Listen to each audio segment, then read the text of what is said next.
ಮೃತ್ಯುಂಜಯಾಯ ರುದ್ರಾಯ ನೀಲಕಂಠಾಯ ಶಂಭವೇ ಅಮೃತೇಶಾಯ ಶರ್ವಾಯ ಮಹಾದೇವಾಯ ತೇ ನಮಃ. ನಮಸ್ಕಾರ ಎಲ್ಲರಿಗೂ. ನಾನಿವತ್ತು ಶಿವ ಮಹಾಪುರಾಣದ 7ನೇ ಅಧ್ಯಾಯವನ್ನು ತಮ್ಮ ಮುಂದೆ ಇಡ್ತಾ ಇದ್ದೇನೆ. ಅಧ್ಯಾಯದ ಹೆಸರು ಬ್ರಹ್ಮ ಹಾಗೂ ವಿಷ್ಣುವಿನ ಯುದ್ಧದ ಸಂದರ್ಭದಲ್ಲಿ ಅಗ್ನಿಸ್ತಂಭ ರೂಪದಲ್ಲಿ ಶಂಕರನ ಪ್ರಾಕಟ್ಯ, ಸ್ತಂಭದ ಆದಿ ಹಾಗೂ ಅಂತ್ಯದ ವಿಷಯವನ್ನು ತಿಳಿಯಲು ಇಬ್ಬರ ಪ್ರಸ್ಥಾನವು ಎಂಬುದಾಗಿ. ಶಿವದೇವರು ಹೇಳುತ್ತಾರೆ, ಹೇ ಪುತ್ರರೇ, ನೀವೆಲ್ಲ ಕುಶಲಿಗಳಷ್ಟೇ. ನನ್ನ ಅನುಶಾಸನದಲ್ಲಿ ಜಗತ್ತು ಹಾಗೆಯೇ ದೇವಶ್ರೇಷ್ಠರೆಲ್ಲ ತಮ್ಮ ತಮ್ಮ ಕೆಲಸಗಳಲ್ಲಿ ತೊಡಗಿರುವರಷ್ಟೇ. ಹೇ ದೇವತೆಗಳಿರ, ಬ್ರಹ್ಮ ಹಾಗೆಯೇ ವಿಷ್ಣುವಿನ ನಡುವೆ ನಡೆಯುತ್ತಿರುವಂತಹ ಯುದ್ಧದ ವೃತ್ತಾಂತ ನನಗೆ ಮೊದಲೇ ತಿಳಿದಿತ್ತು. ನೀವೆಲ್ಲರೂ ಇಲ್ಲಿಗೆ ಬರುವ ಪರಿಶ್ರಮವನ್ನು ತೆಗೆದುಕೊಂಡು ನನಗೆ ಅದನ್ನು ಮತ್ತೆ ಹೇಳಿದ ಹಾಗೆ ಆಯಿತು. ನಂದಿಕೇಶ್ವರರು ಮುಂದುವರಿಸ್ತಾ ಹೇಳುತ್ತಾರೆ, ಹೇ ಸನತ್ ಕುಮಾರರೇ, ಈ ರೀತಿಯಾಗಿ ಉಮಾಪತಿ ಶಂಕರರು ಹಸನ್ಮುಖರಾಗಿ ಮಧುರವಾಣಿಯಿಂದ ಆ ದೇವಗಣಗಳನ್ನು ಸಂತುಷ್ಟರನ್ನಾಗಿ ಮಾಡಿದರು. ಇದರ ನಂತರ ಮಹಾದೇವರು ಬ್ರಹ್ಮ ಮತ್ತು ವಿಷ್ಣುವಿನ ಯುದ್ಧ ಎಲ್ಲಿ ನಡೆಯುತ್ತಾ ಇದೆಯೋ ಅಲ್ಲಿಗೆ ಹೋಗುವಂತೆ ತನ್ನ ಸಾವಿರಾರು ಗಣಗಳಿಗೆ ಸಭೆಯಲ್ಲಿಯೇ ಆಜ್ಞೆ ಮಾಡಿದರು. ಆಗ ಮಹಾದೇವರ ಪ್ರಯಾಣಕ್ಕಾಗಿ ಅನೇಕ ಪ್ರಕಾರದ ವಾದ್ಯಗಳು ಮೊಳಗಿದವು ಮತ್ತು ಅನೇಕ ಗಣಾಧ್ಯಕ್ಷರು ವಾಹನಗಳಲ್ಲಿ ಸವಾರರಾಗಿ ಹೊರಡಲು ಅನುವಾದರು. ಭಗವಂತ ಉಮಾಪತಿ 5 ಮಂಡಲಗಳಿಂದ ಸುಶೋಭಿತವಾದಂತಹ ಮುಂದಿನಿಂದ ಹಿಂದಿನವರೆಗೆ ಓಂಕಾರ ಆಕೃತಿಯ ಸುಂದರ ರಥದಲ್ಲಿ ಆಸೀನರಾದರು. ಈ ರೀತಿಯಾಗಿ ಮಕ್ಕಳು ಹಾಗೆಯೇ ಗಣಗಳೊಂದಿಗೆ ಹೊರಟ ಶಿವದೇವರ ಹಿಂದೆ ಇಂದ್ರಾದಿ ದೇವಗಣಗಳು ಹೊರಟರು. ವಿಶೇಷ ಧ್ವಜಗಳು, ಶಂಖ, ಚಾಮರ, ಪಂಖ, ಪುಷ್ಪವೃಷ್ಟಿ, ಸಂಗೀತ, ನೃತ್ಯ ಮತ್ತು ವಾದ್ಯಗಳಿಂದ ಸಮ್ಮಾನಿತರಾದಂತಹ ಪಶುಪತಿ ಭಗವಾನ್ ಶಿವದೇವರು ಭಗವತಿ ಉಮೆಯೊಂದಿಗೆ ಸೇನಾಸಹಿತರಾಗಿ ಬ್ರಹ್ಮ ಮತ್ತು ವಿಷ್ಣುವಿನ ಯುದ್ಧ ಭೂಮಿಗೆ ಬಂದರು. ಅವರಿಬ್ಬರ ಯುದ್ಧವನ್ನು ಕಂಡು ಶಿವದೇವರು ಗಣಗಳ ಕೋಲಾಹಲ ಹಾಗೆಯೇ ವಾದ್ಯಗಳ ಧ್ವನಿಯನ್ನು ನಿಲ್ಲಿಸಿದರು. ಹಾಗೆಯೇ ಅವರು ಆಕಾಶದಲ್ಲಿ ಅಡಗಿ ನಿಂತರು. ಅಲ್ಲಿ ಶೂರವೀರರಾದ ಬ್ರಹ್ಮ ಮತ್ತು ವಿಷ್ಣು ಒಬ್ಬರ ಮೇಲೊಬ್ಬರು ದಾಳಿ ಮಾಡುವ ಉದ್ದೇಶದಿಂದ ಮಾಹೇಶ್ವರಾಸ್ತ್ರ ಹಾಗೆಯೇ ಪಾಶುಪತಾಸ್ತ್ರದ ಮೂಲಕ ಪರಸ್ಪರ ಯುದ್ಧವನ್ನು ಮಾಡ್ತಾ ಇದ್ದರು. ಬ್ರಹ್ಮ ಹಾಗೂ ವಿಷ್ಣುವಿನ ಅಸ್ತ್ರಗಳ ಜ್ವಾಲೆಯಿಂದ 3 ಲೋಕಗಳು ಉರಿಯತೊಡಗಿದವು.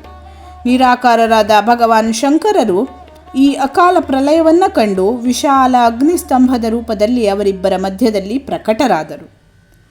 ಸಂಸಾರವನ್ನು ನಷ್ಟ ಮಾಡುವುದರಲ್ಲಿ ಮಗ್ನರಾದ ಅವರಿಬ್ಬರ ದಿವ್ಯಾಸ್ತ್ರಗಳು ತಮ್ಮ ತೇಜಸಹಿತ ಆ ಮಹಾ ಅಗ್ನಿಸ್ತಂಭದ ಪ್ರಾಕಟ್ಯದಿಂದ ತಕ್ಷಣ ಶಾಂತವಾದವು.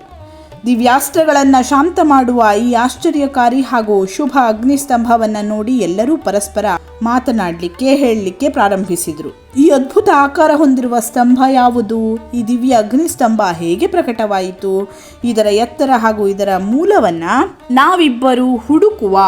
ಈ ರೀತಿಯಾಗಿ ಒಮ್ಮೆಗೆ ನಿಶ್ಚಯಿಸಿ ಅವರಿಬ್ಬರೂ ಕೂಡ ಅದನ್ನು ಪರೀಕ್ಷೆ ಮಾಡುವುದಕ್ಕಾಗಿ ತತ್ಪರರಾದರು. ಅತಿ ಶೀಘ್ರವಾಗಿ ಅಲ್ಲಿಂದ ಹೊರಟರು. ನಾವಿಬ್ಬರು ಒಟ್ಟಾಗಿ ಇದ್ದರೆ ಕಾರ್ಯದ ಸಂಭವ ಆಗುವುದಿಲ್ಲ. ಈ ರೀತಿಯಾಗಿ ಹೇಳಿ ವಿಷ್ಣು ಸೂಕರ ರೂಪವನ್ನು ಧರಿಸಿದ ಹಾಗೂ ಆ ಅಗ್ನಿಸ್ತಂಭದ ಮೂಲವನ್ನು ಹುಡುಕಲು ಹೊರಟ. ಅದೇ ರೀತಿ ಬ್ರಹ್ಮನು ಕೂಡ ಹಂಸದ ರೂಪವನ್ನು ಧರಿಸಿ ಅದರ ಅಂತವನ್ನು ಹುಡುಕಲು ಹೊರಟ. ಪಾತಾಳ ಲೋಕವನ್ನು ಅಗೆದು ತುಂಬ ದೂರ ಹೋದರೂ ಕೂಡ ಅಗ್ನಿಗೆ ಸಮನಾದ ಸ್ತಂಭದ ಆಧಾರ ವಿಷ್ಣುವಿಗೆ ಸಿಗಲಿಲ್ಲ. ಆಗ ಸುಸ್ತಾಗಿ ಸೋತು ಸೂಕರಾಕೃತಿಯ ವಿಷ್ಣು ರಣಭೂಮಿಗೆ ವಾಪಸ್ಸಾದರು. ಹೇ ತಾತ, ಆಕಾಶ ಮಾರ್ಗದಲ್ಲಿ ಹೋಗ್ತಾ ನಿಮ್ಮ ತಂದೆ ಬ್ರಹ್ಮದೇವರು ಮಾರ್ಗದಲ್ಲಿ ಅದ್ಭುತವಾದ ಕೇತಕಿ ಪುಷ್ಪ ಬೀಳುತ್ತಾ ಇರುವುದನ್ನು ಕಂಡ್ರು. ಅನೇಕ ವರ್ಷಗಳಿಂದ ಅದು ಬೀಳ್ತಾ ಇದ್ದರೂ ತಾಜಾ ಹಾಗೂ ಸುಗಂಧಯುಕ್ತವಾಗಿತ್ತು. ಆ ಪುಷ್ಪ ಬ್ರಹ್ಮ ಹಾಗೂ ವಿಷ್ಣುವಿನ ಈ ಕೆಲಸಗಳನ್ನು ನೋಡಿದಂತಹ ಭಗವಾನ್ ಶಂಕರರು ನಗಲು ಪ್ರಾರಂಭಿಸಿದರು. ಈ ಕಂಪನದಿಂದ ಅವರ ತಲೆಗಳೆಲ್ಲ ಅಲುಗಾಡಿದವು. ಆ ಶ್ರೇಷ್ಠವಾದ ಕೇತಕಿ ಪುಷ್ಪ ಅವರಿಬ್ಬರ ಮೇಲೆ ಕೃಪೆ ಮಾಡಲು ಬಿದ್ದಿತು. ಆಗ ಬ್ರಹ್ಮ ಕೇಳಿದರು ಅದರಲ್ಲಿ, ಹೇ ಪುಷ್ಪರಾಜ, ನಿನ್ನನ್ನು ಯಾರು ಧರಿಸಿದ್ರು ಮತ್ತು ನೀನು ಯಾಕೆ ಬೀಳ್ತಾ ಇದ್ದೀಯಾ ಅಂತ. ಅದಕ್ಕೆ ಕೇತಕಿ ಉತ್ತರವನ್ನು ಈ ರೀತಿಯಾಗಿ ಕೊಟ್ಟಿತು, ನಾನು ಈ ಪುರಾತನ ಪ್ರಮೇಯ ಸ್ತಂಭದ ಮಧ್ಯದಿಂದ ತುಂಬ ಸಮಯದಿಂದ ಬೀಳ್ತಾ ಇದ್ದೇನೆ, ಆದರೂ ಇದರ ಆದಿಯನ್ನು ನಾನು ನೋಡಲಿಲ್ಲ. ಆದ್ದರಿಂದ ನೀವು ಈ ಸ್ತಂಭದ ಅಂತ್ಯವನ್ನು ನೋಡುವ ಆಸೆಯನ್ನು ಬಿಟ್ಟು ಬಿಡಿ ಅಂತ. ಬ್ರಹ್ಮ ಆಗ ಹೇಳ್ತಾರೆ, ನಾನು ಹಂಸದ ರೂಪವನ್ನು ಧರಿಸಿ ಇದರ ಅಂತ್ಯವನ್ನು ನೋಡಲಿಕ್ಕೆ ಇಲ್ಲಿಗೆ ಬಂದಿದ್ದೇನೆ. ಹೇ ಮಿತ್ರ, ನನ್ನ ಒಂದು ಇಚ್ಛಿತ ಕೆಲಸವನ್ನು ನೀನು ಮಾಡಬೇಕು. ವಿಷ್ಣುವಿನ ಹತ್ತಿರ ನನ್ನ ಜೊತೆಯೇ ಹೋಗಿ ನೀನು ಈ ರೀತಿಯಾಗಿ ಹೇಳಬೇಕು. ಏನಂತ ಅಂದರೆ, ಬ್ರಹ್ಮ ಈ ಸ್ತಂಭದ ಅಂತ್ಯವನ್ನು ನೋಡಿದ, ಹೇ ಅಚ್ಯುತ, ನಾನು ಈ ವಿಷಯದ ಸಾಕ್ಷಿಯು ಅಂತ. ಕೇತಕಿಗೆ ಈ ರೀತಿಯಾಗಿ ಹೇಳಿ ಬ್ರಹ್ಮ ಅದಕ್ಕೆ ಪದೇ ಪದೇ ನಮಿಸಿದ. ಮತ್ತೆ ಹೇಳಿದ ಏನಂದರೆ, ಆಪತ್ಕಾಲದಲ್ಲಿ ಮಿಥ್ಯಾಭಾಷಣವೂ ಪ್ರಶಸ್ತವೆಂದು ಹೇಳಲ್ಪಡುವುದು, ಇದು ಶಾಸ್ತ್ರದ ಆಜ್ಞೆಯು ಅಂತ. ಅಲ್ಲಿಗೆ ಬಂದಂತಹ ಅತಿ ಪರಿಶ್ರಮದಿಂದ ಹಾಗೆಯೇ ತುಂಬ ಶ್ರಾಂತನಾದ, ಸ್ತಂಭದ ಅಂತ ಸಿಗದೇ ಇರುವುದರಿಂದ ಸುಸ್ತಾಗಿ ಹೋದಂತಹ ವಿಷ್ಣುವನ್ನು ನೋಡಿ ಬ್ರಹ್ಮನಿಗೆ ಅತ್ಯಂತ ಸಂತೋಷ ಆಗ್ತದೆ. ಹಾಗೆಯೇ ವಿಷ್ಣುವಿನಲ್ಲಿ ಈ ರೀತಿಯಾಗಿ ಬ್ರಹ್ಮ ಹೇಳಲು ಪ್ರಾರಂಭಿಸ್ತಾನೆ, ಹೇ ಹರಿ, ನಾನು ಈ ಸ್ತಂಭದ ಅಗ್ರಭಾಗವನ್ನು ನೋಡಿದೆ, ಇದಕ್ಕೆ ಸಾಕ್ಷಿ ಈ ಕೇತಕಿ ಪುಷ್ಪವು ಅಂತ ಹೇಳ್ತಾನೆ. ಆಗ ಆ ಕೇತಕಿಯು ಸುಳ್ಳು ಹೇಳ್ತಾಳೆ.